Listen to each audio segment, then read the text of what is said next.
ಬಂಗಲೆಯಾಗಲಿ ಅರಮನೆಯಾಗಲಿ ಆಟ ನಿಲ್ಲದು. ಹಿರಿಯದೆಗಿದಲಿ ಕಿರಿಯದೆ ಬರಲಿ ಭೇದ ತೋರದು.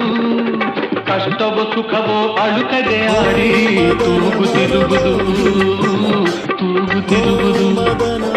ಆಡಿಸಿ ನೋಡು ಬೀಳಿಸಿ ನೋಡು ಉರುಳಿ ಹೋಗದು.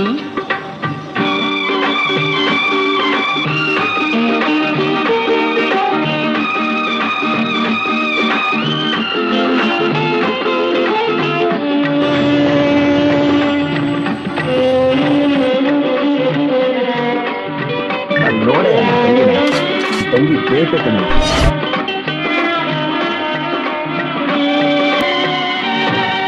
ಮೈಯನೆ ಹಿಂಡಿ ನೊಂದರು ಕಬ್ಬು ಸಿಹಿಯ ಕೊಡುವುದು. ತೇಯುತ್ತಲಿದ್ದರು ಗಂಧದ ಪರಿಮಳ ತುಂಬಿ ಬರುವುದು.